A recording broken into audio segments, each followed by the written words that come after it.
commencer cette dernière table ronde.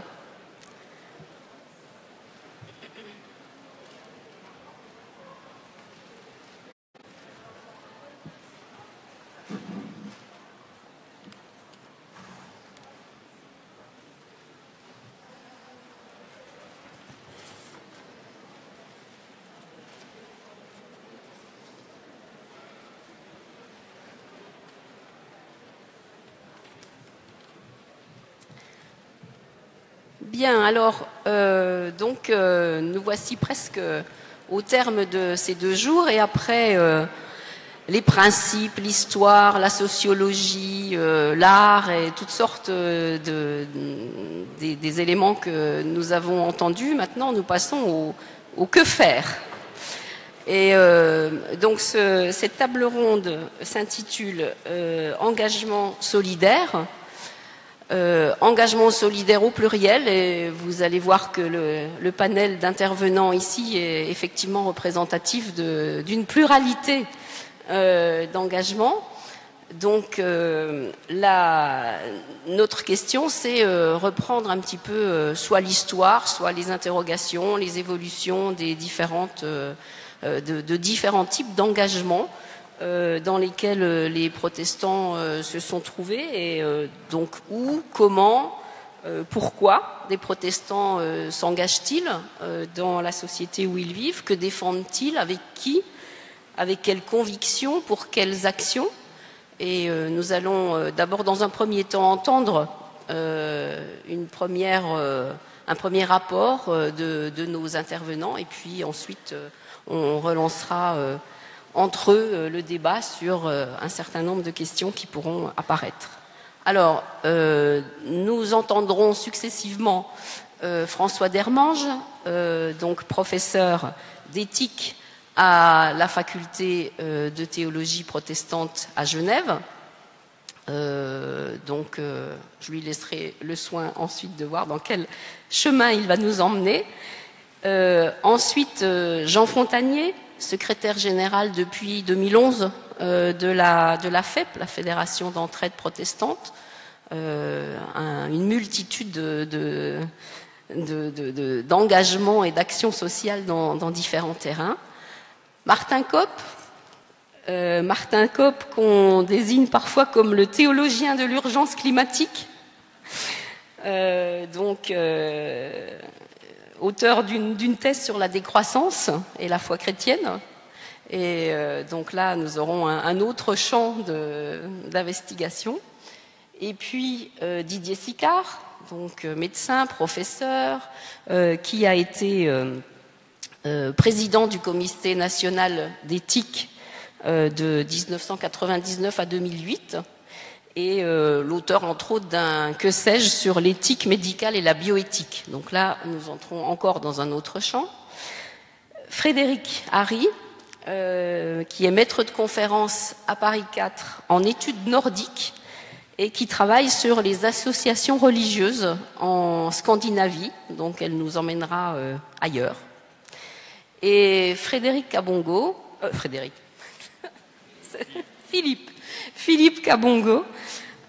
pasteur et théologien de l'Église protestante unie de France. Il y a dans l'Église protestante unie de France et en général dans beaucoup d'églises de la Fédération protestante une part, toujours encore aujourd'hui, de réfugiés. Et voilà, Philippe, lui, vient de la diaspora congolaise, et c'est heureux que nous puissions aussi profiter de cette expérience-là. Et il est maintenant également président du mouvement du christianisme social. Voilà, donc je vais laisser la parole à François. Voilà, bonjour.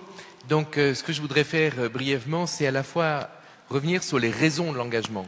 C'est pas évident, effectivement, parce que la réforme s'est construite largement sur le refus de la théologie des œuvres. Donc, pourquoi des œuvres? Et puis ensuite, ce que j'essaierai de vous faire, c'est de vous présenter quelques lieux qui ont été des lieux d'engagement dans le passé et sans doute dans le futur. Alors, peut-être pour faire la transition avec la session précédente sur le politique, c'est vrai qu'il y a à l'intérieur même de la réforme des débats importants. quel est le sens du politique? Pour Luther, par exemple, le politique, c'est d'abord établir un ordre par la puissance. Il faut brider la main au diable. Et au fond, si tout le monde était chrétien, il n'y aurait pas besoin de politique. Calvin, lui, a une autre conception du politique. Alors, sans entrer, c'est un monde compliqué, mais sans entrer trop dans le détail, il y a une thèse essentielle chez Calvin, qu'il reprend à vrai dire de Saint-Augustin, c'est que le politique doit être une république. Une république veut dire quoi? Res publica, c'est la chose du peuple, et la chose du peuple, elle doit reposer sur une loi. Sauf qu'à la différence de Saint-Augustin, Calvin ne donne pas raison à Saint-Augustin pour une fois, et il va considérer que Augustin, qui pensait qu'il ne pouvait y avoir de république que chrétienne, parce qu'il ne pouvait y avoir de conception de la justice que chrétienne, Calvin va dire c'est faux, il faut donner raison à Cicéron, il doit y avoir une loi inscrite dans la conscience de chacun qui lui dit ce qu'est la justice. Et cette loi que révèle la conscience, vous connaissez le texte de Romains 2,15, cette loi que révèle la conscience n'est rien d'autre que la règle d'or, ne fais pas à autrui ce que tu ne voudrais pas qu'il te soit fait. Et ça, la tradition réformée en particulier va être extrêmement sensible à ce point. Il y a une conception de la justice universelle qui doit dire qu'on ne doit jamais faire à autrui ce qu'on ne voudrait pas qu'il vous soit fait, et donc qu'il n'y a pas quelque chose de spécifiquement chrétien, mais quelque chose pour lequel les chrétiens, en premier lieu, doivent pouvoir œuvrer, non pas sauver le monde, parce que ça c'est l'affaire de Dieu et pas l'affaire des hommes, mais au moins pouvoir présenter à Dieu un monde ordonné, un monde qui repose sur une conception de la justice. Deuxième thèse qui sera très importante, on l'a évoqué hier déjà, la théologie luthérienne repose sur une théologie des deux règnes. Les deux règnes sont rapportés à Dieu, mais par la main droite et par la main gauche. Il y a le monde gouverné par le prince et le monde gouverné par le Christ. Ces deux règnes présentent deux lectures de la réalité. Ce qui veut dire que les questions d'engagement social, les questions d'éthique relèvent en réalité de la raison moins que de la foi, ou si elles relèvent de la foi, c'est en quelque sorte presque à l'insu du croyant parce qu'il est traversé par l'amour du Christ. Calvin, lui, a une autre conception, là aussi, il va maintenir les deux règnes, mais pour lui, le règne temporel a déjà une dimension spirituelle. Pourquoi, dit-il? Parce que le jour où on entendra la parole de Dieu, on ne la découvrira pas comme une chose inconnue, parce que, à travers la justice, et à travers la justice politique et la justice sociale, on s'habituera à prendre en compte la réalité de l'autre. Donc, vous voyez que cette conception de la justice, elle est séculière, mais elle est en quelque sorte déjà quelque chose qui prépare à l'annonce de l'Évangile. Troisième thèse qui sera évidemment très importante, c'est que le chrétien va comprendre la même loi, parce que Dieu n'a toujours rien d'autre à dire que sa loi, mais cette loi qui était comprise par la conscience comme la règle d'or, ne fais pas à autrui ce que tu ne voudrais pas qu'il te soit fait, pour le chrétien, est comprise autrement, elle est comprise de manière positive, fais à autrui ce que tu voudrais qu'il te soit fait. Et c'est comme ça que Calvin explique le passage de la justice à l'amour. Et si le chrétien peut faire à autrui ce qu'il lui soit fait, c'est pas parce qu'il cherche à faire des œuvres. Il sait que de toute façon, ce qu'il fait sera l'œuvre d'un serviteur inutile, mais il doit tout faire comme si son salut en dépendait, tout en sachant que c'est faux. Et s'il peut le faire, c'est parce qu'il sait que de toute façon, ce qu'il fera n'est pas la grande œuvre de sa vie, puisqu'au bout du compte, ce qu'il aura à présenter à Dieu, c'est quasiment rien, et que le seul recours qu'il aura devant Dieu à la fin des temps, ce sera de compter sur sa miséricorde. Il y a des passages magnifiques de Calvin sur cette question-là. Quatrième point qui est très important, qui sera très important dans l'éthos des réformés, qui peut-être nous choque aujourd'hui, mais il faut le comprendre, c'est que Calvin pense, bien sûr, l'égalité devant Dieu, on a parlé à plusieurs reprises du sacerdoce universel, mais que Calvin pense que la société est composée d'un corps, et comme un corps, quand nous on pense le corps social, on pense des parties égales, lui, il pense que le corps est composé de parties inégales. Il y en a qui ont plus d'intelligence, plus d'argent, plus de moyens, plus d'accès aux politiques. Et que l'éthos réformé va se limiter à un verset de l'Évangile: s'il t'a été beaucoup donné, il te sera beaucoup demandé. Autrement dit, Calvin va penser que plus on a reçu de dons, plus grande est notre responsabilité. Parce que, dit-il, celui qui domine doit servir en dominant. Et la proportion qui le sépare de celui qui dépend de lui indique ce qu'il lui doit. Autrement dit, ce qui nous a été donné pour les autres et doit être mis en œuvre pour cela. Alors maintenant, sur les lieux d'engagement, je ne vais pas du tout abuser de votre temps, mais il y a des points, il y a des causes qui ont été des grandes causes protestantes historiquement et qui sont devenues désuètes parce qu'elles ont réussi. La lutte pour l'abolition de la peine de mort, la lutte contre l'esclavage, la lutte pour la liberté. Pensez, je viens de Genève, donc les Énards, par exemple, ont dépensé toute leur fortune pour financer la guerre d'indépendance de la Grèce. Et puis, il y a des causes qui ont été des grandes causes protestantes qu'on a oubliées et qui pourtant restent actuelles. Par exemple, le dimanche. Pourquoi est-ce que les protestants se sont tellement engagés pour le dimanche? Pas tellement pour que les gens aillent au culte, mais parce qu'ils voyaient qu'avec la révolution industrielle, les familles risquaient de ne plus avoir de moments ensemble une fois dans la semaine. Et que c'était très important qu'ils le puissent. Alors c'est bizarre parce qu'aujourd'hui, les familles sont encore plus fragilisées et souvent les protestants ont délaissé cette cause. Et puis, évidemment, il y a des grandes autres causes. Et j'en mentionnerai une qui va être reprise, mais juste pour souligner un point. L'environnement. On a souvent accusé la tradition réformée, spécialement elle, d'être à l'origine, en réalité, de la dégradation de l'environnement. Pour quelle raison? Parce que les protestants, désacralisant le monde, refusant la théologie naturelle, auraient considéré le monde simplement comme un stock de ressources. Il y a quelque chose de vrai dans le fait que les protestants ont refusé la théologie naturelle. Mais, ceci étant, là aussi, les réformateurs pensent suivre ce qui est écrit dans l'Écriture. Vous savez, les psaumes voient que la nature chante les louanges de Dieu. Celui qui croit peut voir dans la nature Dieu, mais celui qui ne croit pas ne pourra jamais accéder à Dieu par la nature. C'est ça le paradoxe. Donc Calvin va pouvoir dire, par exemple, il y a un texte merveilleux où il dit « Quand je vois une mouche, je vois Dieu ». Pas seulement un brin d'herbe, il y a un texte aussi à propos du brin d'herbe, mais une mouche. C'est tellement merveilleux si on croit de voir dans la mouche l'œuvre de Dieu. Mais pour ça, il faut d'abord croire.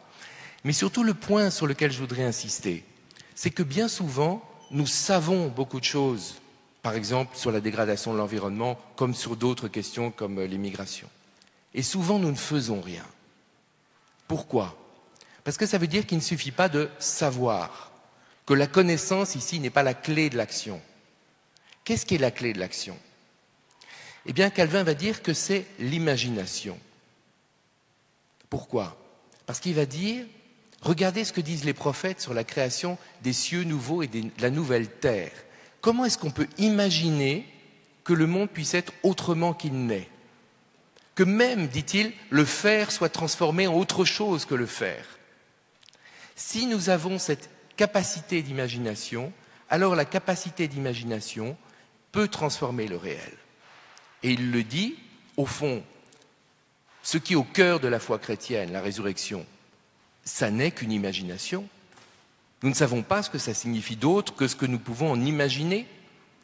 Et on voit bien l'influence que ça a eue sur la transformation du réel. Autrement dit, les ressources proprement religieuses, à côté de simplement la connaissance que peut nous apporter la science, ont un rôle à jouer dans la transformation du réel. Voilà, je ne vais pas faire plus long, j'aurais beaucoup de choses à vous dire, mais peut-être que ça reviendra dans la discussion.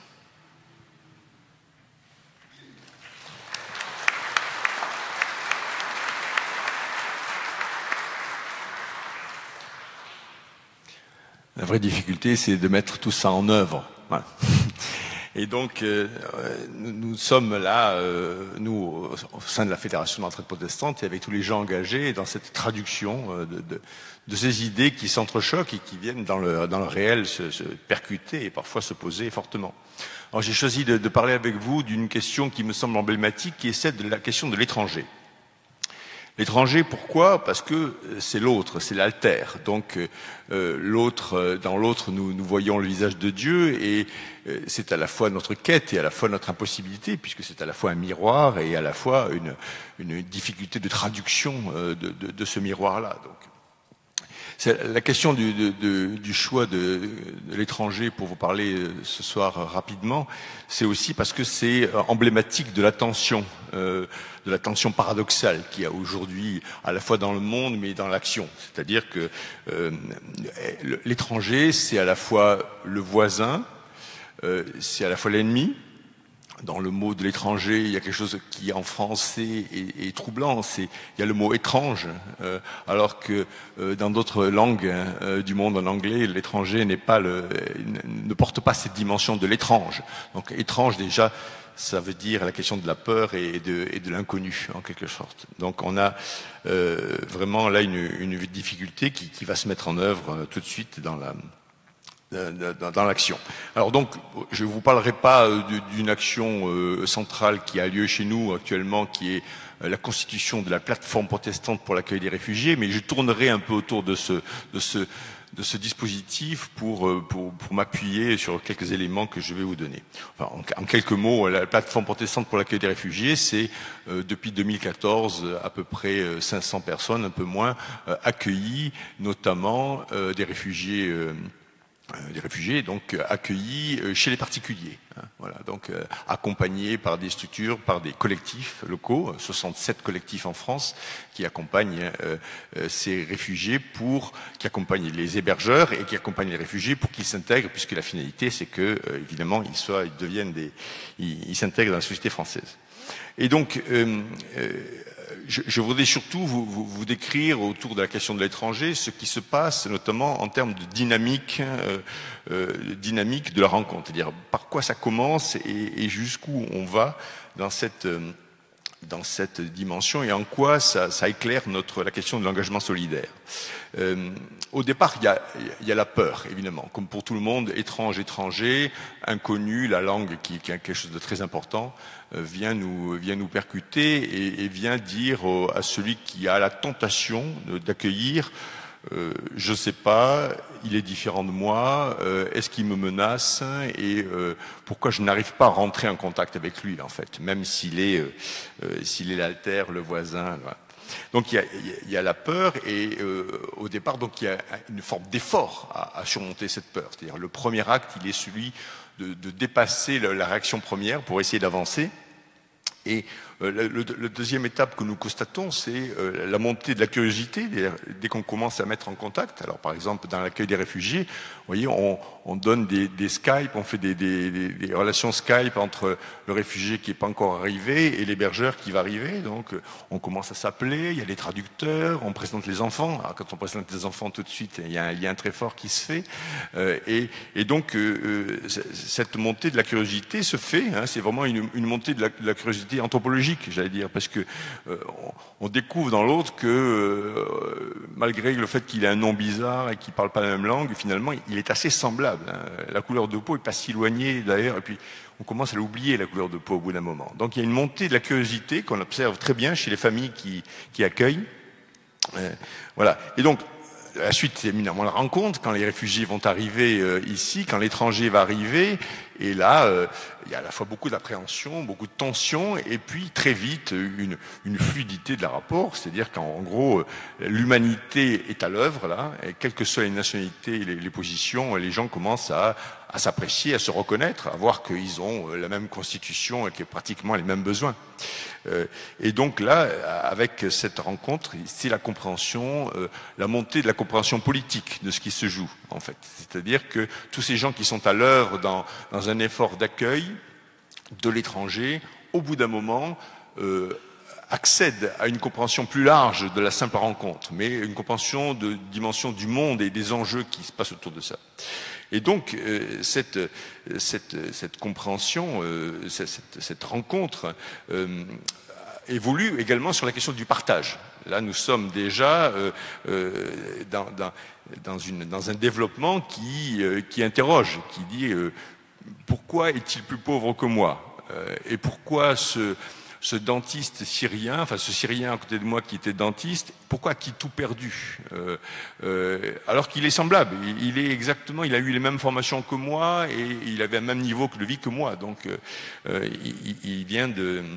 Ça interroge donc la question du partage, et au-delà, dans cette dynamique, on ira jusqu'à la dimension du plaidoyer, c'est-à-dire que les personnes ont rencontré, ont compris, ont partagé, et après ont envie de dire, de faire savoir, de lutter et de dire, de porter un plaidoyer, c'est-à-dire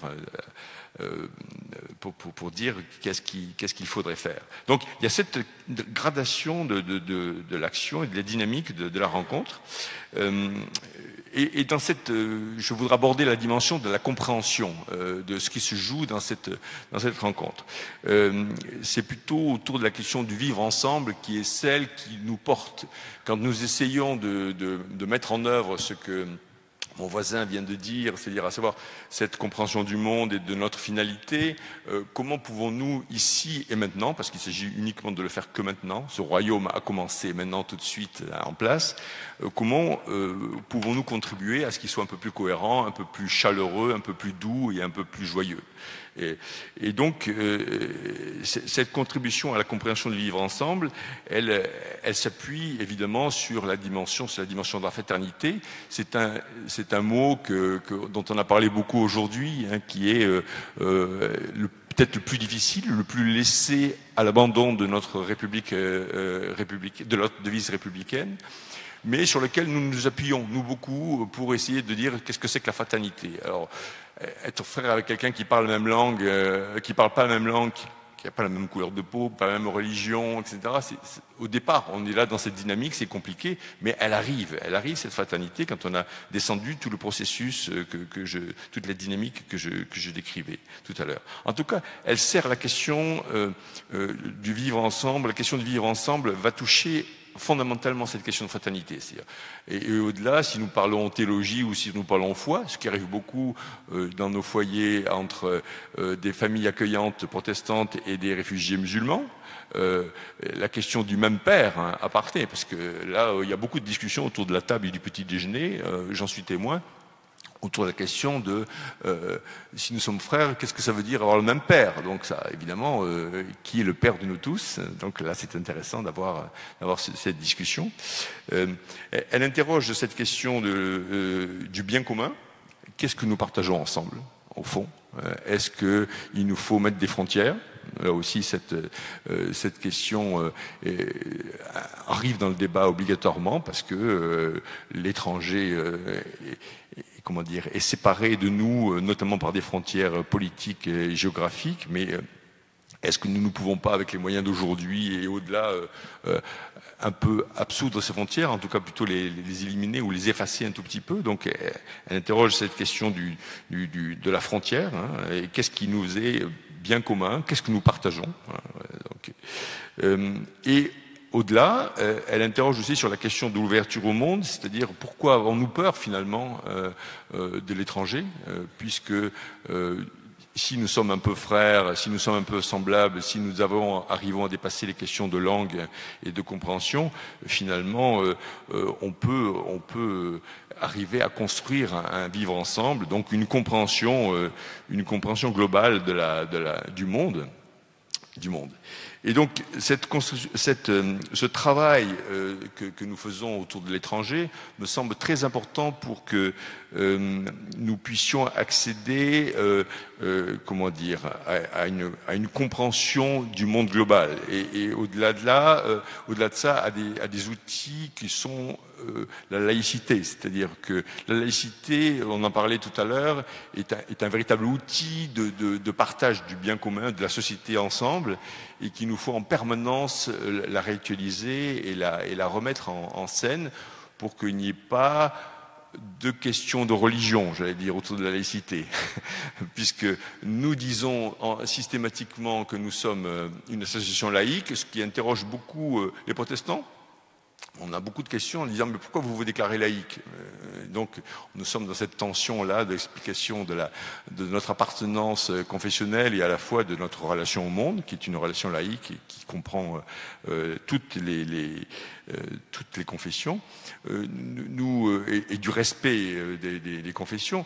Nous avons des débats très vifs sur la question de la laïcité, sur l'accueil de l'étranger, puisque par exemple à la FEP nous insistons de façon en permanence sur l'accueil inconditionnel, c'est-à-dire quelle que soit évidemment la religion, l'ethnie et le sexe et l'engagement politique des personnes, nous les accueillons dans leur vulnérabilité. Donc c'est la question de la vulnérabilité que nous mettons en avant. C'est un travail que nous menons de front avec le HCR, le Comité des Nations Unies pour les réfugiés, pour déterminer des critères de vulnérabilité qui dépassent les questions évidemment de laïcité, de religion bien sûr qui sont. Et on a des débats très vifs, notamment avec nos frères catholiques, sur cette question où il y a des tensions, où on souhaiterait plutôt aller sauver des réfugiés chrétiens. Plutôt que des réfugiés. Voilà. En tout cas, des réfugiés qui soient plutôt dans une dimension de fragilité. Voilà.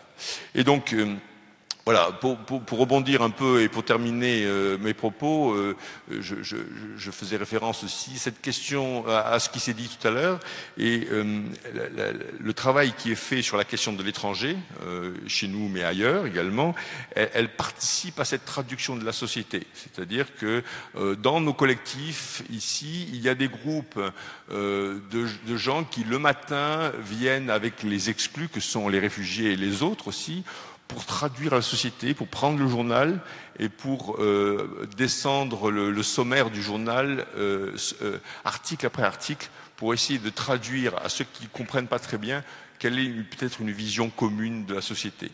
Voilà, donc il y a ce travail de passeur entre nous, et je crois que cette question de l'étranger, elle nous passionne, elle émet beaucoup de débats, elle émet beaucoup de tensions chez nous, mais elle construit vraiment quelque chose d'assez fondamental. Nous, pour preuve, s'il en fallait, nous avons une fidélité de nos hébergeurs étonnante, c'est-à-dire que au bout de 18 mois d'avoir hébergé une famille, on comprend que la famille soit en fatigue quelque part, parce que c'est lourd, il faut partager une cuisine, la salle de bain, etc. C'est compliqué tout ça sur des questions culturelles.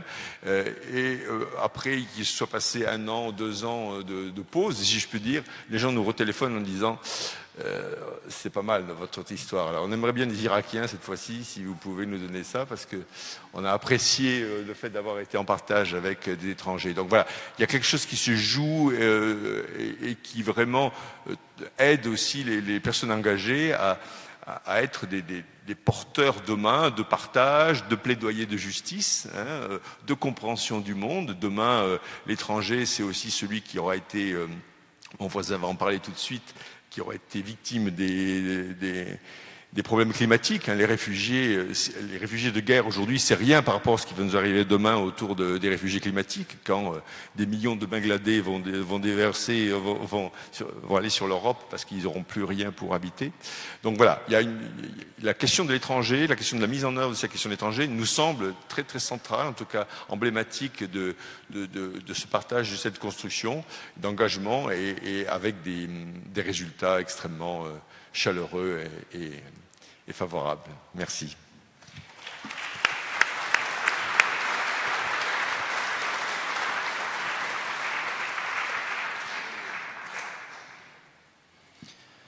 Bonjour à toutes et à tous. Je ne sais pas si je peux prétendre au titre de théologien de l'urgence climatique. Pour le moins, je me comprends comme un aiguillon. Et j'ai particulièrement été aiguillon dans ma charge de chargé de plaidoyer pour la justice climatique auprès de la Fédération luthérienne mondiale pendant 2 ans. J'ai suivi les négociations de l'ONU, j'étais à la COP19, la COP20 et bien sûr la COP21 à Paris.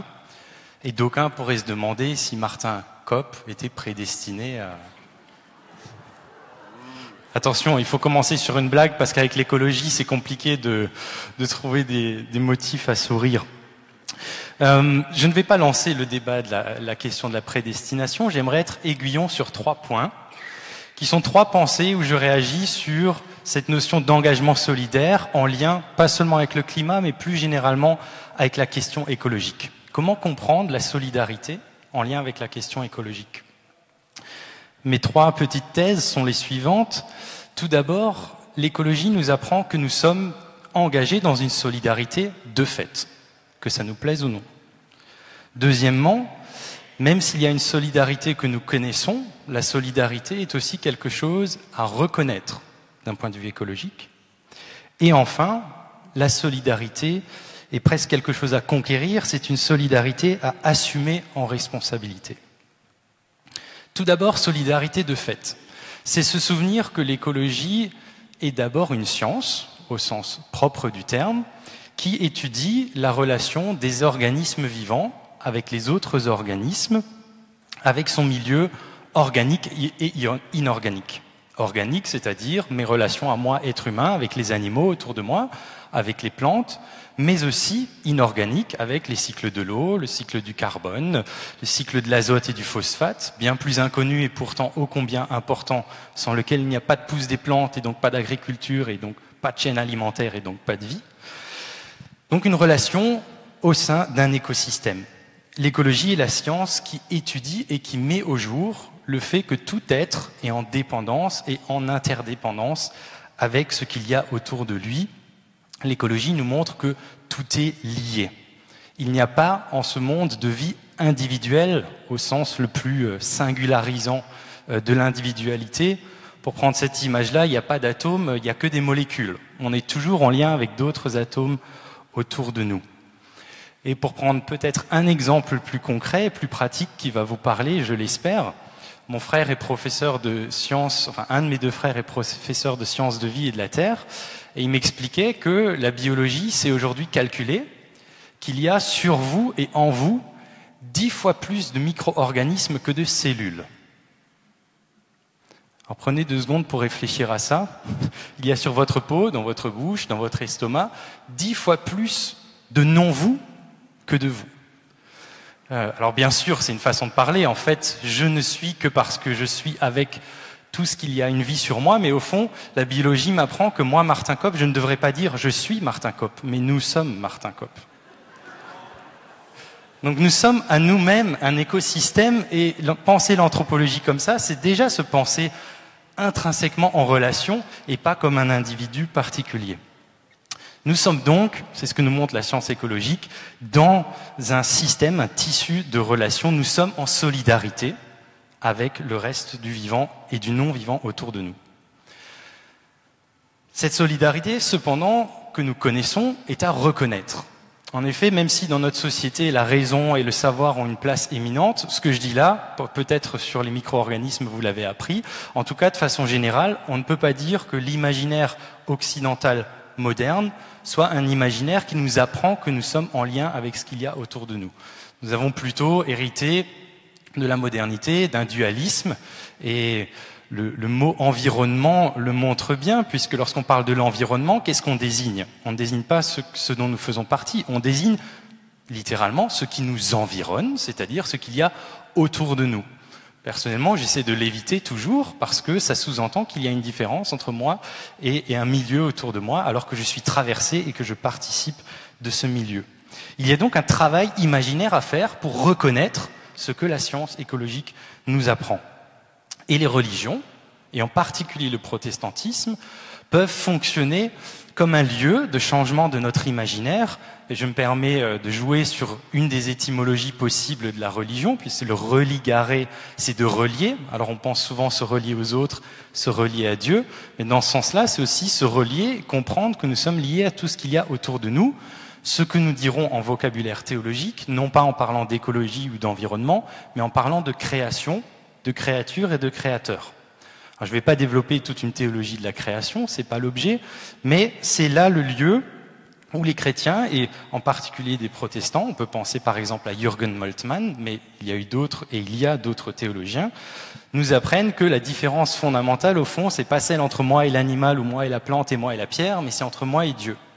Au contraire, avec l'animal, la plante, la pierre, l'énergie, le soleil, je partage la condition de créature. J'ai été créé par Dieu.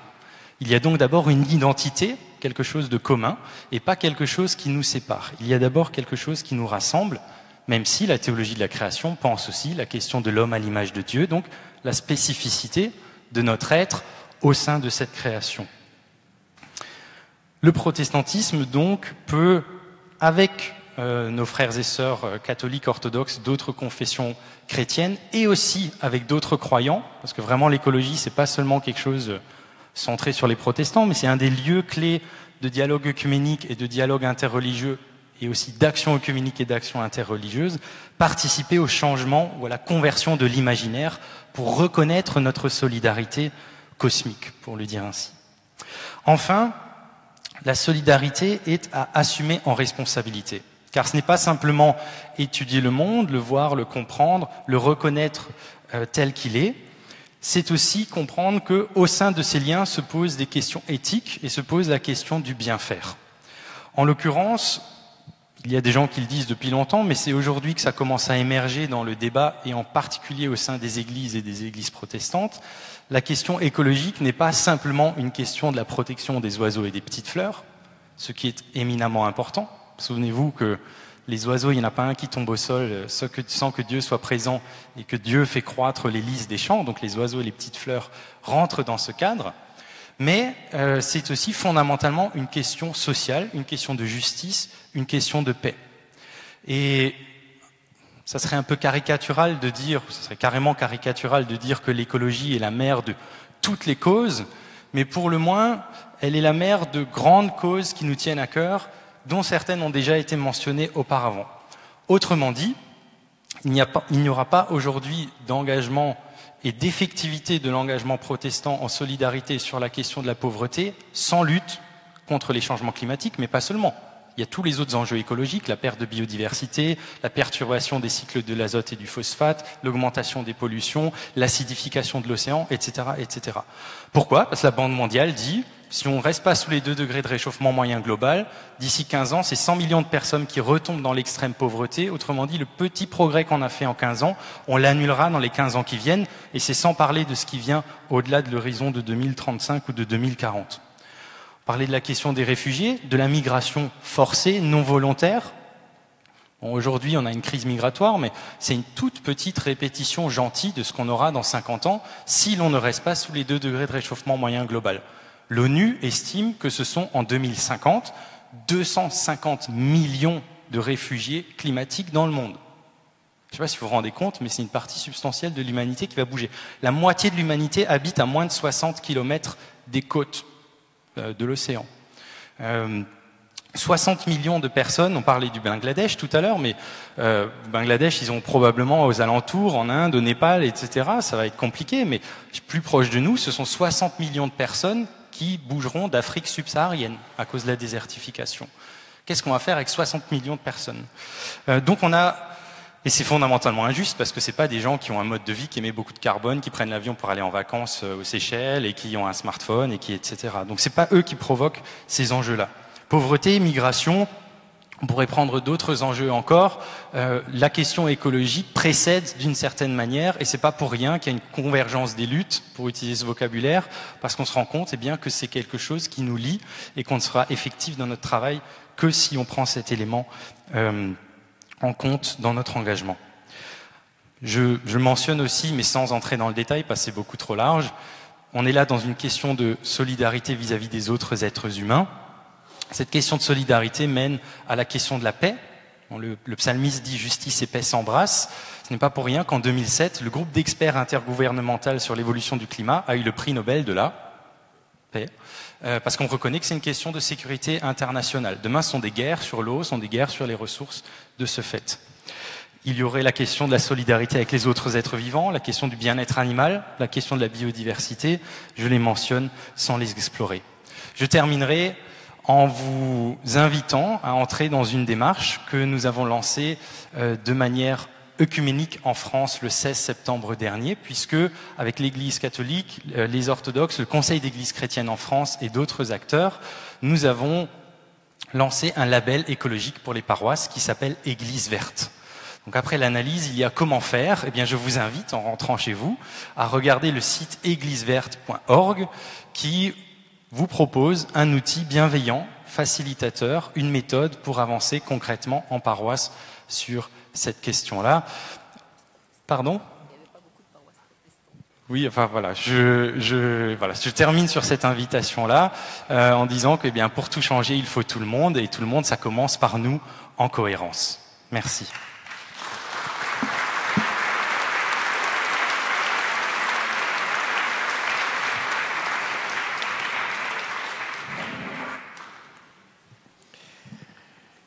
Il se trouve que mon intervention suit de façon très parallèle celle de Martin Kopp, dans la mesure où, dans le domaine de la santé, l'écologie devient un paramètre absolument essentiel. Et au fond, les protestants sont dans une situation paradoxale parce qu'on leur reproche souvent d'être individualistes, de définir le monde tel que leur conscience le pense, alors que je pense que cet individualisme leur permet sans cesse d'être d'avoir horizontalement le sentiment d'appartenir à la même communauté humaine.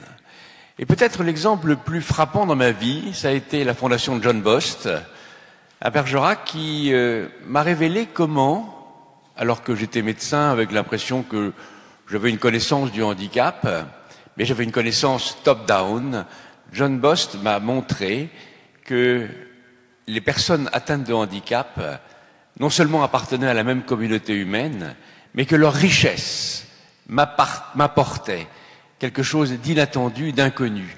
Et découvrir, au fond, à un moment assez tardif de ma vie professionnelle, que les personnes en situation déficitaire sont porteuses d'une richesse personnelle qui enrichit ceux qui sont considérés comme normaux, a été assez bouleversant.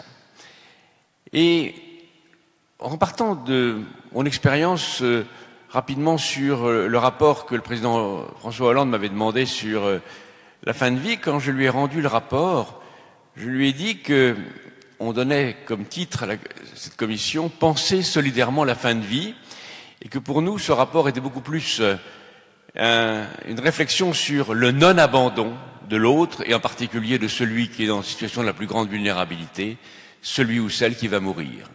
Et que par conséquent, le problème n'était pas tellement de faire des lois, plutôt que de, éventuellement, parfois aider à mourir, mais le plus souvent, au fond, accompagner, protéger et ne pas se débarrasser par une euthanasie à la Benelux d'un embarras, justement, apporté par la personne en situation de souffrance. Au fond, comment le lien entre les vivants en bonne santé ou malades, mais les vivants et les mourants, était un lien essentiel pour une société, et qu'il n'y avait pas de rupture, qu'il n'y avait pas, au fond, que la loi ne devait pas trancher dans cette solidarité humaine.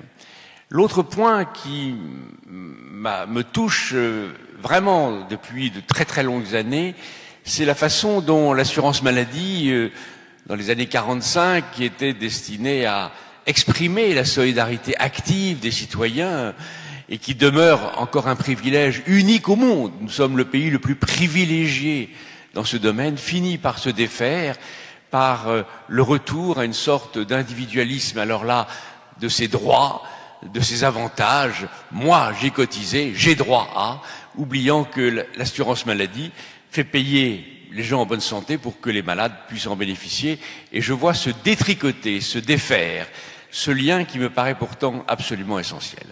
Alors, pour terminer, au fond, la réflexion peut-être hasardeuse que je fais sur la solidarité en termes protestants par rapport à d'autres solidarités. Solidarité laïque, solidarité catholique, solidarité certains groupes politiques, c'est que la solidarité protestante privilégie une solidarité construite et horizontale, et que les autres, quelquefois, ont une tendance à avoir une solidarité qui est décrétée, et que cette solidarité décrétée peut rentrer en opposition avec une solidarité construite. J'en prends 2 ou 3 exemples. Quand le planning familial dont on parlait tout à l'heure, Lagroix-Vallée, Evelyne Sulero ont lancé au nom du féminisme, de la solidarité féminine, un combat majeur pour la contraception. Bon, l'État a été extraordinairement prudent et a mis du temps à admettre cette solidarité qui venait de la base. De la même façon, quand, au fond, Irène Frachon, avec son combat magistral, est probablement une femme qui, dans un autre pays, n'aurait pas existé. Pourquoi? Parce que j'ai l'impression que la France est un pays qui, dans le domaine de la santé, a toujours construit une omerta, une obscurité, et que pour qu'il y ait une Irène Frachon, il faut qu'il y ait une obscurité. S'il n'y avait pas d'obscurité, il n'y aurait pas d'Irène Frachon.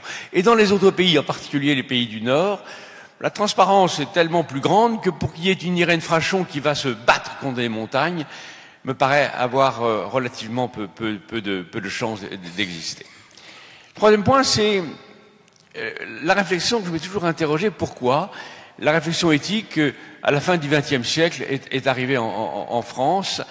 Manifestement, elle est d'origine anglo-saxonne, anglaise, américaine, et qu'elle a heurté. Elle a heurté d'emblée le concept de solidarité prescriptive. Quand l'éthique remet en cause les comportements, remet en cause les solidarités, enfin, remet en cause l'absence de solidarité, l'État dit mais vous dépassez votre rôle et vous n'avez simplement qu'à mettre en route des principes, mais ne pas, au fond, remettre en cause l'organisation de l'État.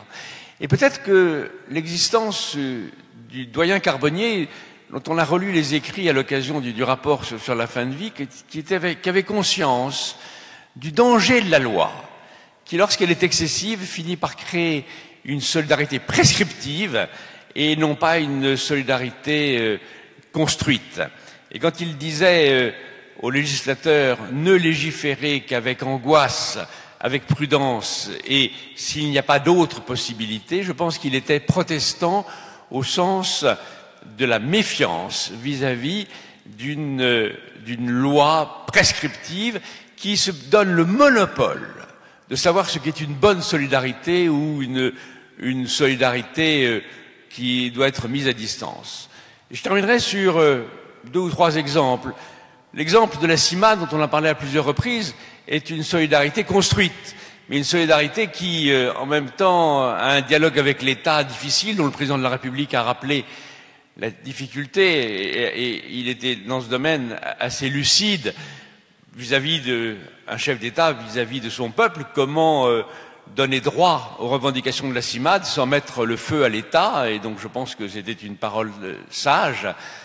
En même temps, il y a une situation assez paradoxale quelquefois, comme par exemple le Centre d'action sociale protestant, le CASP, qui est une structure qui est financée par l'État, et par conséquent, elle est en même temps prescrite, mais elle est en même temps construite par les protestants et apporte une aide considérable aux réfugiés et aux personnes sans papier. Et peut-être la dernière chose, c'est peut-être j'exagère, mais je suis frappé de voir que lorsqu'il y a eu, il y a quelques jours, la condamnation d'aide aux migrants de personnes dans le sud de la France, je me disais que là, on était peut-être dans une situation assez étrange. Jean Fontagneux a participé à la rédaction des 95 thèses sociales, en parallèle avec celle de Luther, et je crois que c'était la thèse 80 qui disait que ne pas venir en aide à un réfugié est une faute et qu'il faut absolument tout faire. On voit très bien comment l'État sait ce qu'est une solidarité inacceptable et une solidarité qui doit être admise. Et peut-être dans cette situation, peut-être que les protestants ont toujours privilégié cette réflexion horizontale, cette réaction de base, ce sentiment d'appartenir à une communauté humaine qui fait fi des autres contradictions. Merci.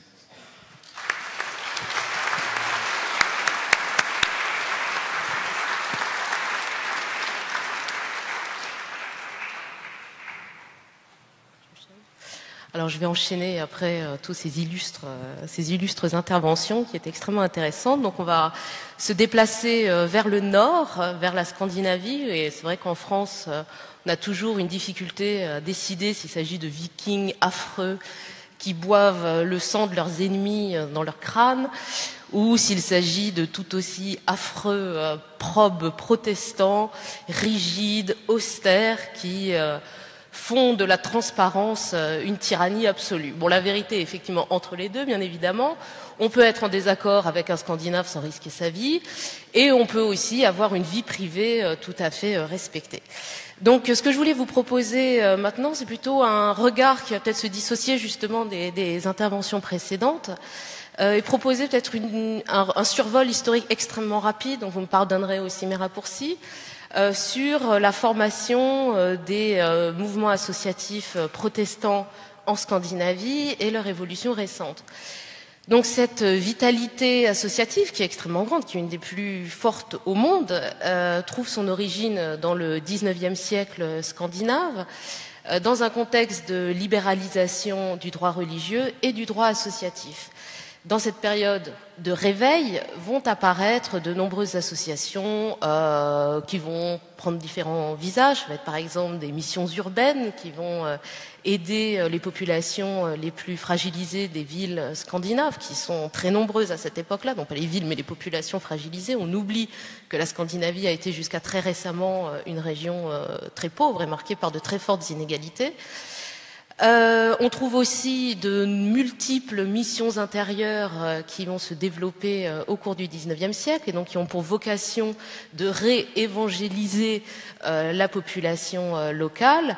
On va trouver aussi des missions d'évangélisation où là on va envoyer des missionnaires un peu partout dans le monde pour apporter la bonne parole. Alors entre autres au Congo, on va trouver des missionnaires suédois dans un certain nombre. Au Brésil, on va trouver des missionnaires norvégiens à Paris qui vont avoir le souci de convertir les catholiques parisiens à la foi luthérienne, à Madagascar, etc., etc. Un des mouvements qui a été peut-être le plus visible en termes d'engagement associatif protestant, ça a été probablement les unions de tempérance, donc ces mouvements qui avaient pour vocation de limiter la consommation d'alcool qui était à la fin du XIXe siècle qui était endémique dans les populations nordiques et causait de véritables problèmes de santé publique.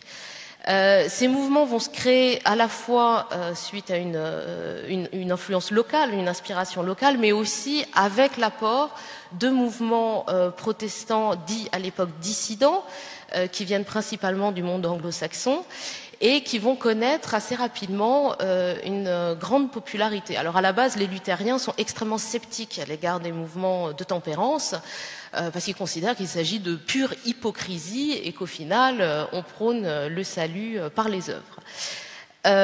Ces mouvements-là vont atteindre des niveaux de popularité absolument remarquables. On considère à peu près au début du XXe siècle que 10% de la population suédoise, par exemple, est membre d'une association de tempérance.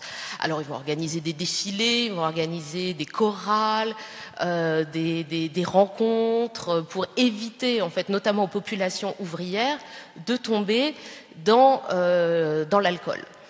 Et c'est à cette époque-là, en fait, à ce tournant du XIXe et du XXe siècle, qu'on voit un peu un deuxième moment dans l'histoire de ces mouvements associatifs, qui est en fait la transformation de ces mouvements religieux en antichambre du politique. Ça va de pair avec la libéralisation des institutions, c'est-à-dire qu'en Suède, on va passer à un parlement qui n'est plus par État, mais par chambre, donc un système bicaméral. En Norvège, en 1884, ça va être le passage au parlementarisme, donc de façon assez précoce dans le monde nordique. Et ce changement d'institution va être aussi va faire un peu un appel d'air sur ces populations déjà mobilisées au sein d'associations. Et on va retrouver ces chrétiens qui sont issus des mouvements de réveil, qu'ils soient luthériens ou non luthériens. On va les retrouver très tôt, en fait, dans les premiers partis politiques. Et on observe même une surreprésentation de ces franges-là dans les milieux politiques au tournant du siècle. Et par ce biais, ils vont avoir une influence sur la législation. Ils vont vraiment avoir à cœur de modifier les lois pour aller dans le sens de leurs convictions, et notamment pour protéger les populations plus faibles. Et si on suit l'exemple de la tempérance, ça va être chose faite dans les 2 premières décennies du XXe siècle, où ils vont s'engager en faveur de la prohibition. Alors, en Suède, le camp du non à la prohibition va gagner de justesse, mais en Norvège, le oui va l'emporter. Donc, on va connaître une période de prohibition en Norvège. On va retrouver une logique similaire en Islande et même dans les îles Féroé. Et c'est vrai que les îles Féroé vont rester très longtemps. Alors là, je vous parle vraiment de territoires exotiques, mais dans les îles Féroé, jusqu'au milieu des années 90, vous ne pouviez pas trouver de vin, d'alcool fort, et si vous aviez de la bière, vous étiez alors à la fois mal vu, puis très envié. Ce poids de cet engagement politique, cette volonté d'influencer les politiques publiques, va donner assez logiquement, en fait, naissance à des partis chrétiens, donc des partis qui sont issus de ces milieux associatifs et notamment des milieux qui sont liés à la mission intérieure. Ça va être le cas, par exemple, en Norvège, en 1933, où va être créé le Parti chrétien du peuple, dans la ville de Bergen, dans l'ouest de la Norvège, qui est une région où les réveils sont très importants. C'est assez symptomatique de cette entrée vers le politique, où donc le monde associatif va servir d'antichambre vers le politique et va chercher à adopter un certain nombre de décisions. Alors ça se fait dans un contexte où les chrétiens de ces milieux-là sont très inquiets de la sécularisation progressive des mentalités. Et en 1933, pour l'anecdote, il y a un grand débat qui agite la Norvège, qui est la représentation d'une pièce de théâtre qui représente Dieu sur scène. Et donc, pour ces milieux-là, il est absolument intolérable de pouvoir laisser cette pièce de théâtre être jouée dans les théâtres nationaux. Donc là, on va avoir une opposition très forte entre les libéraux, du Parti libéral et les conservateurs. Et ça va donner naissance à la création de ce parti politique-là qui va vraiment avoir à cœur de défendre son identité, l'identité religieuse de la Norvège. Donc on va retrouver un certain nombre de députés, pasteurs, des prédicateurs laïcs, on va même avoir des premiers ministres pasteurs, et le dernier en date en Norvège, c'était en 1997, donc c'est assez récent. Enfin, c'est récent, c'est quand même pas si longtemps que ça. Donc, de 97 à 2005, on se trouvait avec un pasteur, Premier ministre, en Norvège. Par cet apport-là, les mouvements associatifs protestants scandinaves vont participer tout au long du XXe siècle à la construction de l'État social scandinave. Par les relais politiques, par les députés, par les gouvernants qui sont représentés, les idées portées par ces mouvements associatifs vont être peu à peu nationalisées. On peut dire qu'il y a une sorte de nationalisation des biens de salut dans cette vie par le biais de ces associations-là. Donc on voit vraiment ce mouvement d'antichambre qui va perdurer jusqu'à peu près dans les années 60-70. Le mouvement actuel est assez différent. Alors évidemment, il faut prendre le recul. Il y a toujours un recul nécessaire quand on parle de phénomènes contemporains. Il y a toujours beaucoup de nuances à apporter. Je dirais que c'est plus une direction que ça prend. J'ai pas vocation à dire que c'est la réponse ultime, mais je dirais que le mouvement actuel, c'est plutôt un mouvement d'éloignement entre le monde associatif et le monde politique, ou en tout cas d'écartement, qui semble en tout cas orienté par deux grands mouvements qui sont d'une part la déconfessionnalisation progressive des États nordiques. Alors, vous n'êtes pas sans savoir qu'il y a eu des églises d'État dans les pays du Nord jusqu'à très récemment. La Suède et la Norvège ont mis fin au système d'églises d'État. Alors, il faudrait encore nuancer ce point-là. Le Danemark a encore une église d'État, l'Islande également. Donc on est dans une situation un petit peu intermédiaire. Mais en tout cas très récemment, donc depuis le début des années 2000, on constate une nette tendance à la déconfessionnalisation qui se traduit aussi par la déconfessionnalisation des questions scolaires, etc. C'est un phénomène qui touche aussi les partis politiques, et notamment les partis politiques chrétiens. Je parlais tout à l'heure du parti politique norvégien, le Parti chrétien du peuple, qui a été traversé par 2 débats ces dernières années que je trouve tout à fait symptomatiques. Le premier qui était de dire est-ce qu'il faut abandonner ce qu'ils appellent le paragraphe d'affiliation, par lequel il était exigé à tous les membres du parti d'affirmer leur identité chrétienne. Donc il y a eu ce débat déjà en interne. Est-ce que ce paragraphe est véritablement nécessaire ? Et le deuxième débat qui est en cours actuellement, parce qu'on est à quelques jours après les élections législatives en Norvège, avec une situation où le Parti chrétien pourrait être un parti soutien de la coalition au pouvoir, qui est doit-on abandonner le terme chrétien dans le nom du Parti chrétien ? C'est pas un petit débat, en réalité, c'est un grand débat qui montre à quel point aujourd'hui le vocable chrétien dans le monde politique nordique est de plus en plus discuté, et même en interne. Il ne s'agit pas juste d'une incompréhension par rapport à une certaine partie de l'électorat qui ne voudrait surtout pas voir un parti revendiquer une identité religieuse. Il s'agit aussi d'une question qui est discutée par les membres de ce parti en tant que tel. Cette déconfessionnalisation, elle va de pair aussi avec une libéralisation de l'État social. Et par cette libéralisation de l'État social, on voit que les responsabilités sociales qui auparavant dépendaient de ce qu'on appelle peut-être improprement l'État-providence, ont été déléguées de plus en plus aux associations. Donc ça, c'est un phénomène qui a commencé dans les années 80 où les États scandinaves ont connu une période de crise et ont mené une politique économique de privatisation et ont préféré en fait sous-traiter certaines activités au secteur associatif plutôt que de les garder. Et les communautés religieuses et les associations religieuses sont par ce biais repositionnées. Et elles se sont repositionnées de façon extrêmement intéressante. C'est-à-dire qu'elles sont devenues d'une certaine façon des sous-traitants d'une part, mais aussi des réservoirs idéologiques et spirituels aux côtés d'un État qui est vécu de plus en plus comme étant un État gestionnaire, où les convictions idéologiques, même si elles restent, ont tendance à devenir de moins en moins marquées. C'est-à-dire que, grosso modo, tous les partis politiques et tous les gouvernements au pouvoir dans les pays nordiques tendraient à mener la même politique de gestion d'un modèle qui est un modèle libéral avec quelques accents socialistes. Ces grandes causes, la question qu'on peut se poser, c'est si ces grandes causes par lesquelles ces communautés en fait sous-traitent des actions pour l'État et se positionnent aussi à la fois comme des réservoirs spirituels et idéologiques, on peut se demander dans quelle mesure ça ne leur donne pas aussi une certaine possibilité d'exister, et d'exister aux yeux de la société dans son ensemble. On est dans un contexte de très forte sécularisation, et il n'est pas forcément évident pour une communauté religieuse de se positionner en tant que telle dans le monde nordique.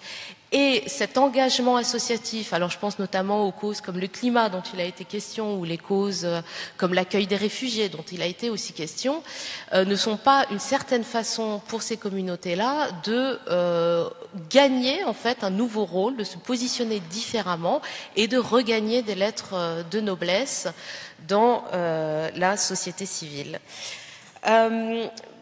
L'organisation économique actuelle, donc la libéralisation économique des États nordiques et la déconfessionnalisation, je dirais, prononce, et je terminerai peut-être là-dessus, le rôle de lobbyiste que peuvent avoir les communautés religieuses et les associations religieuses à l'heure actuelle. Et je voudrais juste terminer en rebondissant sur la vidéo, sur les 2 films qui nous a été donné de voir hier soir, que j'ai trouvé à ce titre extrêmement intéressant, parce qu'on voit justement que l'engagement associatif est vraiment mis en avant comme étant l'essence même d'une identité religieuse. Voilà, je vous remercie.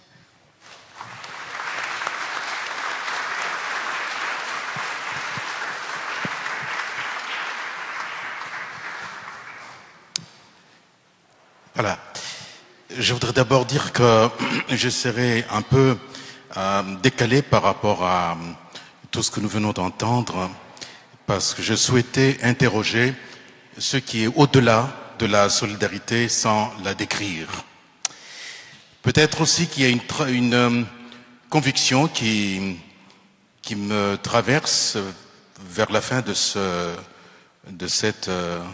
petit exposé. Et j'étais content de retrouver, professeur Sicard, qu'il y avait dans ce que vous avez dit vers la fin à propos de la solidarité décrétée et de la solidarité construite. J'y ai trouvé des éléments de ce que je souhaite exprimer moi-même. Alors je vais un tout petit peu décaler pour rappeler un fait historique qui a été évoqué par Olivier Christan tout à l'heure cet après-midi, et vous verrez ce que je voudrais dire de ce fait historique. Le tremblement de terre qui emporta la ville de Lisbonne le 1er novembre 1755 posa aux élites européennes du XVIIIe siècle la question existentielle et métaphysique la plus redoutable dont nous sommes encore héritiers, une question désespérément obscure. Le mal. Pourquoi le mal? Face à la catastrophe et sa fatalité, les actions de solidarité aussi diversifiées qu'inédites furent accomplies au profit de survivants du séisme. Je pense particulièrement au secours apporté par des États anglais, hollandais et même la ville de Hambourg. Au moment où les croyances religieuses de cette époque le disputaient encore à la superstition, malgré l'essor confirmé des Lumières, les explications les plus fantaisistes imputaient indifféremment aux hommes et à Dieu la raison de ce qui était arrivé. Franz Kéré disait « Le mal est sans raison.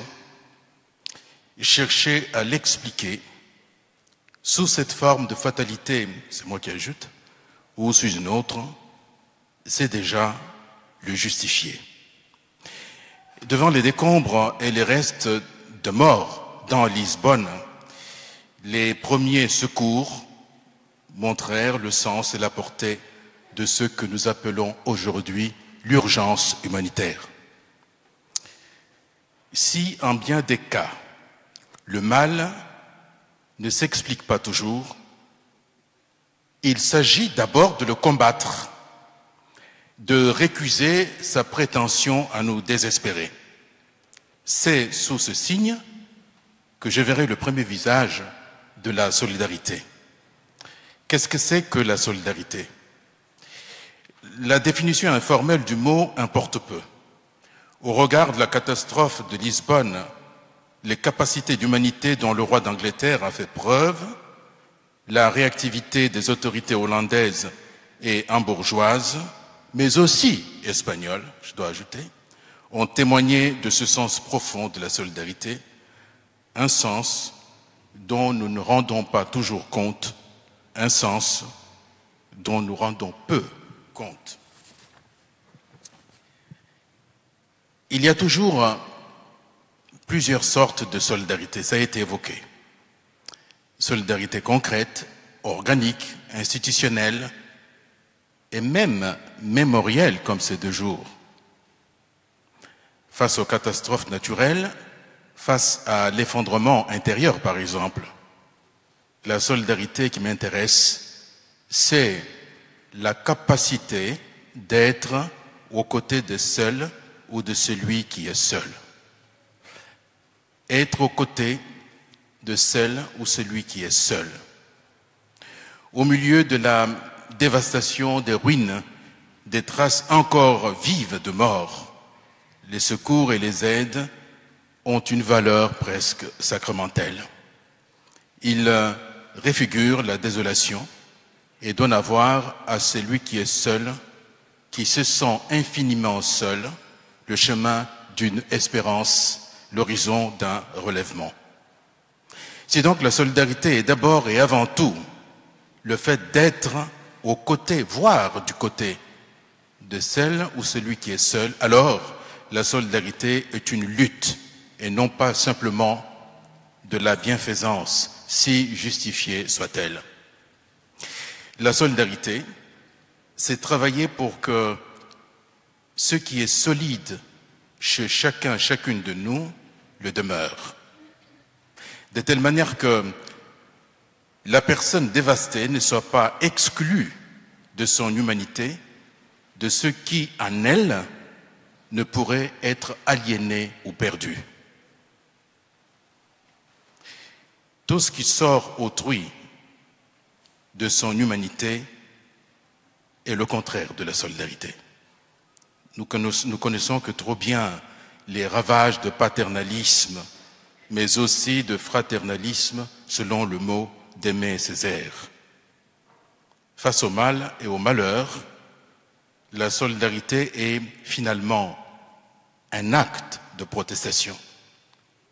Devant l'inacceptable, les secours d'urgence et de reconstruction ne sont pas seulement des biens concrets dont profitent les rescapés. Le geste solidaire est subversion. L'homme ou la femme solidaire n'occultera jamais ce qui doit être. Il ne renoncera jamais à ce qui doit être. Le marché de la charité, l'ingénierie de l'indignation ont beau être efficaces en notre temps, réputés compassionnels, la promesse de ce qui doit être reste cependant la boussole. Elle nous épargne de certains dérives et pour certains humanitaires de ces accommodements nihilistes toujours capables du meilleur mais aussi du pire. L'engagement solidaire est subversion car il travaille également à sa propre fin. S'il n'est du plus jamais ça, ce cri de protestation concerne la solidarité elle-même.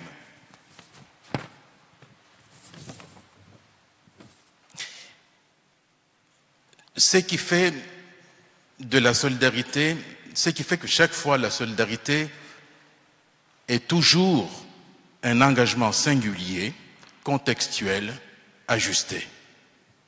C'est à ce titre que la solidarité transcende les contingences de ses moyens et même de ses objectifs.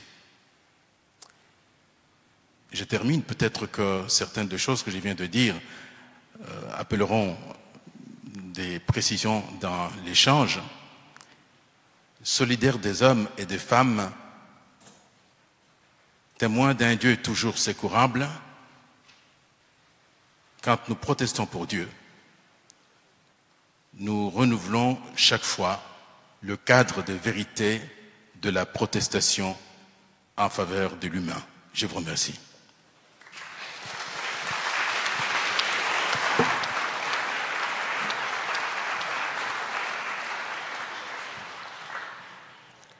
Alors, nous avons entendu beaucoup de choses.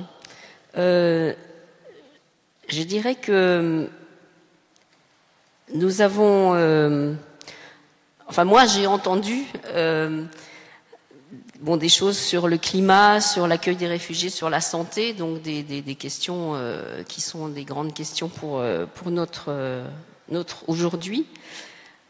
Moi, j'ai entendu aussi des expressions comme lieu de changement, en particulier pour l'imaginaire, de remise en cause.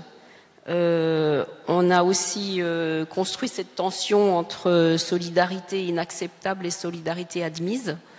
J'aimerais peut-être relancer sur cette question-là, sur cette tension-là. Ça me faisait penser en fait que si on avait fait ce débat il y a 30 ans, on va dire, on aurait sans doute eu dans les interventions l'une ou l'autre expression de la solidarité comme prophétique, par exemple, ce qui aujourd'hui est un terme qui n'existe pratiquement plus dans nos réflexions. J'y pensais parce que nous allons bientôt organiser à l'IPT un colloque à l'occasion des 100 ans de la naissance de Georges Casalis, qui, entre autres, a écrit un livre qui s'appelle Théologie, actes politiques, et où on pensait dans ces années-là autrement les questions de solidarité, d'engagement, mais où il y a aussi des continuités. Donc, comment aujourd'hui vous verriez cette tension entre solidarité inacceptable et solidarité admise, ou pour le dire autrement, comment définir ce rôle d'aiguillon, par exemple, dont on nous a parlé hier. Qu'est-ce que ça veut dire être aiguillon? Est-ce que c'est remettre en cause, travailler pour changer le monde, ou en tout cas changer un certain nombre de structures, ou essayer de rendre le monde plus doux, ce qui n'est à mes yeux pas du tout quelque chose de négligeable. C'est être à côté d'eux, et donc c'est aussi important. Comment l'un ou l'autre voudrait peut-être réagir à ça? Je veux bien rebondir sur la question du prophétisme. Il y a juste un siècle, en 1917, Albert Schweitzer écrivait un petit livre qu'on a oublié depuis, qui s'appelle « La civilisation et l'éthique ». Et à l'époque, Schweitzer était démobilisé parce qu'il était médecin allemand, puisqu'il était alsacien en territoire français, et c'est une période de grande remise en cause personnelle. Et ce qu'écrit Schweitzer dans ces années-là, c'est de dire, voilà, les Lumières, à la suite du protestantisme, à la suite de la Réforme, ont porté un immense projet sur l'homme, la civilisation, projet humaniste magnifique. Qu'est-ce qui reste en 1917? Il reste un grand projet industriel, scientifique, technique, projet humain, pas grand-chose. Et Schweitzer écrit, vous verrez que si la science, la technique, l'industrie sont simplement laissées à elles-mêmes, la Première Guerre risque d'être la plus dévastatrice qui ait lieu. Et Schweitzer dit, il nous faut des prophètes. Il nous faut des gens qui soient capables de voir le monde autrement et d'agir sur le monde autrement. Et c'est vrai qu'il y a eu, dans ces années-là, quand on pense à la Révolution russe, quand on pense aussi plus tard au nazisme, quand on pense aussi à certains penseurs libéraux, de grandes idéologies qui ont essayé de répondre à cette question-là. Mais on pourrait se dire, et au fond c'était un peu ce que nous disait le président Macron hier, le monde de demain ne sera pas le même, parce que la science, la technique, l'industrie vont changer ce monde. Est-ce que ce projet-là sera accompagné par un projet humaniste qui soit à la mesure de ces enjeux-là? Il me semble que la question que posait Schweitzer il y a un siècle reste totalement actuelle.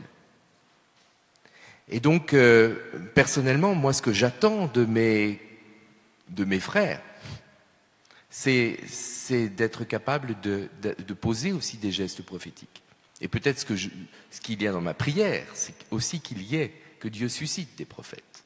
Donc je ne pense pas que la question de la prophétie ou du prophète reste une question qui a perdu son actualité. Juste dire un mot sur la question prophétique. Je constate, je témoigne que les lieux de solidarité, sont des chaudrons incroyables de créativité. C'est-à-dire qu'une créativité prophétique, c'est-à-dire au sens voilà, les gens s'emparent d'une question et à l'aune de la confrontation culturelle, de la difficulté d'effectuer un acte solidaire, l'émergence d'idées, de projets, de paroles politiques, même c'est celle de la cité, c'est-à-dire celle de prise en charge d'aller porter un désir, émerge presque spontanément. On est assez fasciné qu'au-delà de tout cadre qui peut exister, de tout cadre de toute solidarité construite, là, la mise en œuvre, c'est-à-dire le fait de travailler ensemble à quatre mains sur une patte compliquée, elle génère incroyablement une imagination heureuse, joyeuse d'abord, collective, et c'est très important et extrêmement efficace. Oui, moi je suis impressionné par ce texte de Schweitzer de 1917 parce que j'ai l'impression qu'il disait ce qui existe en 2017. C'est-à-dire que, sans vouloir être technophobe, il est évident que dans le domaine de la santé, la technologie ayant pris le monopole total du soin, l'économie a pris en otage la technologie. Et qu'est-ce qui est la plus grande finalité du marché? C'est d'isoler des personnes qui sont porteuses éventuellement d'un rapport coût-bénéfice le plus favorable au marché. Et par conséquent, la solidarité traditionnelle de l'humanité est mise en pièces de façon permanente par l'irruption totalitaire de la technologie dans le monde le plus intime qui est celui de la santé. Et donc j'ai l'impression que cette prophétie de 1917, elle se réalise en 2017 et que j'ai le sentiment qu'en 2117, cette prise de conscience devrait aboutir justement non pas à une mise à l'écart de la technologie, mise à l'écart des robots, parce que au fond les robots ont fini par prendre le pouvoir sans que forcément on leur demande, mais on leur a offert, et que peut-être cette prise de conscience nous apportera un 22e siècle ou rien du tout. Pas de 22e siècle. On va peut-être pas en rester sur ce mot-là. Donc j'invite l'un ou l'autre, ou sur autre chose, hein, si vous avez encore un petit repenti, parce qu'il ne nous reste plus beaucoup de temps, mais on a... Une brève pensée, vous avez posé la question, qu'est-ce que ça signifie aiguillonner? Et moi j'ai envie de dire que aiguillonner, c'est pas seulement déplacer autrui et provoquer une pensée ou partager une idée originale, il faut aussi que ce soit donner envie. Et vous savez que sur la question écologique, une des formules qui touche beaucoup de gens, c'est celle de Pierre Rabhi qui parle « bougeons vers une sobriété heureuse ». Alors moi, comme chrétien, j'aime bien parler de simplicité joyeuse aussi, enfin de jouer sur les mots. La joie et le bonheur, c'est pas tout à fait la même chose. Mais charge à nous aussi d'être capable de présenter quelque chose qui est gourmand, quelque chose dans quoi on a envie de mordre. Et donc, lorsqu'on parle, je parle maintenant de mon propre enjeu, lorsqu'on parle d'écologie, comment est-ce qu'on présente les chemins qu'il y a devant nous comme un chemin où non seulement il y a quelque chose à éviter, quelque chose de l'ordre du risque et de la menace, mais aussi quelque chose à gagner, donc quelque chose de l'opportunité. Et au fond, changer de modèle agricole, c'est pas seulement protéger nos sols et les cycles de l'eau et le climat, c'est aussi de nouveau avoir des tomates qui ont du goût, c'est aussi retrouver le plaisir du temps des cerises, pas en hiver, mais au moment où elles sont là, c'est retrouver un enracinement dans la nature autour de soi, c'est retrouver le plaisir qu'il peut y avoir à contempler une nature dans laquelle nous ne vivons plus. D'ici le mi-siècle, 80% de l'humanité vivra dans des villes. La majorité, c'est pas des villes avec des jardins, c'est type New Delhi et compagnie. Donc voilà, c'est présenter aussi peut-être quelque chose qu'on a parfois du mal à mettre en avant, mais ce que nous avons, entre guillemets, à gagner, et tous ensemble, pas de façon exclusive. Donc aiguillonner, c'est aussi pour moi donner envie. Merci.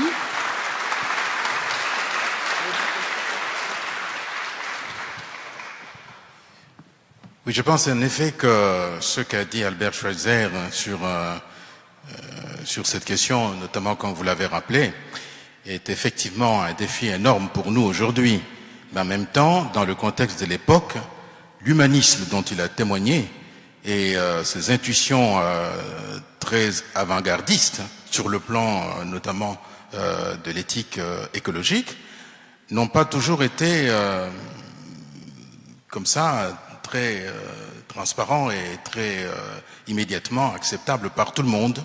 Il a travaillé en Afrique, il y a le regard des Africains sur son ministère là-bas, et notamment sur ses écrits. La seule chose qu'on peut noter et reconnaître avec simplicité, c'est le fait qu'il parlait de quelque part. Il parlait de cet homme, mais c'est une anthropologie qui participe de la conviction occidentale d'être une sorte de phare pour la civilisation mondiale.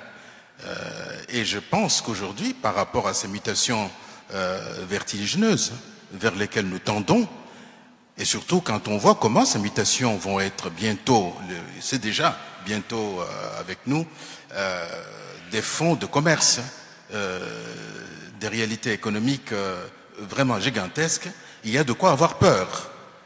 En Afrique, nous parlons de Ubuntu. Ubuntu, c'est d'affirmer que tout homme est un homme, toute femme est une femme. Qu'il soit lapon, qu'il soit pygmée, qu'il soit tout ce que vous voulez, est un être dont la dignité, non pas avec tous les textes fondateurs en Occident, dont la dignité est intangible dans les cultures de là-bas. Et c'est là que vient cette perception, cette vision de l'homme comme participant de Ubuntu. Et ce n'est pas du tout le concept qu'avait Schweitzer quand il théorisait sur ce que vous avez rappelé.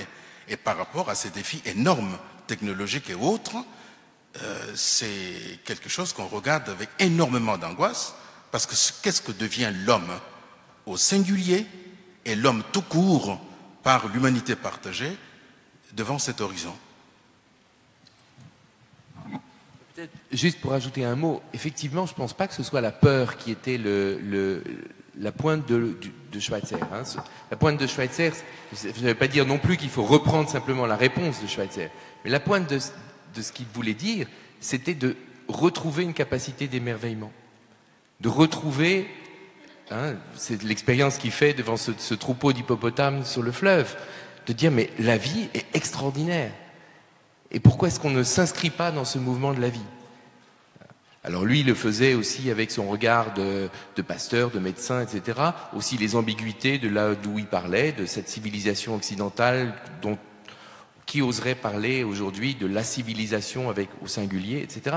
Mais je pense que ce qu'il voulait dire, c'est pour retrouver finalement ce qui fait le ferment de l'humanisme, il faut retrouver un regard d'émerveillement devant la nature, le monde, les humains. Hein. Je vais quand même dire un mot. Cette capacité d'émerveillement participe d'une autre capacité qui consiste à accepter et à croire que cette chose, cette personne, je n'ai aucun pouvoir. Et donc on rejoint la problématique de ces 2 jours autour de la sacralisation, désacralisation, émerveillement, mais pas émerveillement au sens romantique. C'est de se situer dans le réel avec la reconnaissance que le réel nous transcende. Le réel ne nous est pas donné comme une carrière où nous pouvons aller prendre tout ce que nous voulons et faire tout ce que nous voulons comme des prédateurs. Alors voilà, on peut s'émerveiller devant une mouche ou devant un hippopotame. Vous avez le choix.